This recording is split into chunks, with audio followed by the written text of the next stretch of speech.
end of a momentous Commonwealth tour, the Queen and the Duke of Edinburgh leave Britannia in the barge that was to carry them upriver to the pier of the ancient city of Westminster.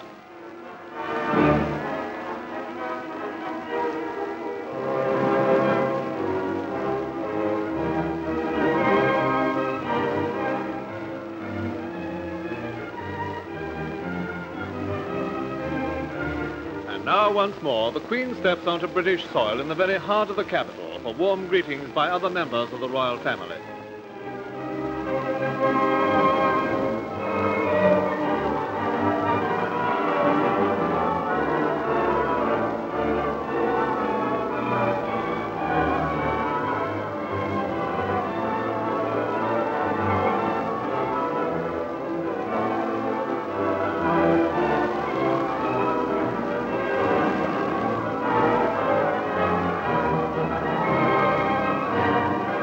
And official welcomes too from Lord Alanbrooke, from the Archbishop of Canterbury, and from Sir Winston Churchill.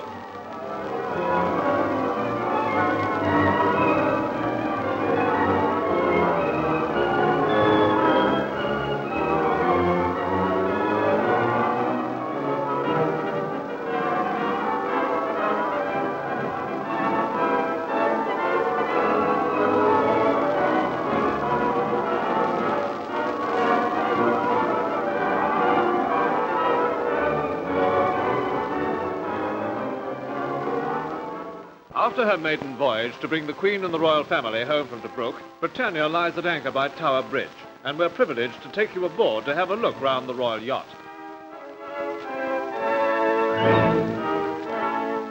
From the Sun Lounge, we step out to see the ship's bell and the binnacle from the old Britannia, the yacht in which King George V used to race in Cowes Week.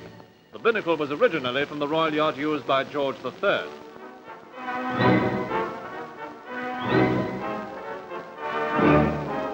And the new Britannia's wheel is also from the old Britannia.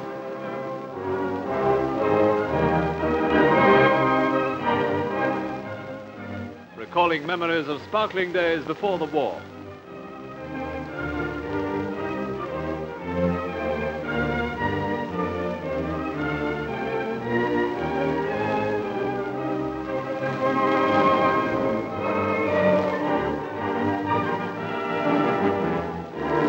This is the dining room, through the doors of which you can see the projector which is used for cinema shows.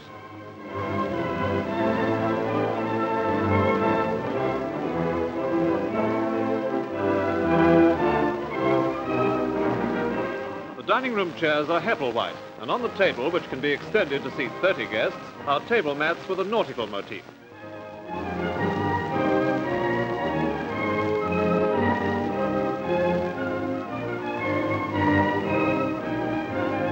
In the drawing room, as elsewhere, is some of the furniture from the old Victoria and Albert, the royal yacht used by Queen Victoria. But the radiogram does not date from that era. Millions were enchanted by the sight of Prince Charles and Princess Anne looking over the side. And this is what they were standing on. It was the fire hydrant that specially appealed to Prince Charles on the voyage under the White Ensign to the Pool of London.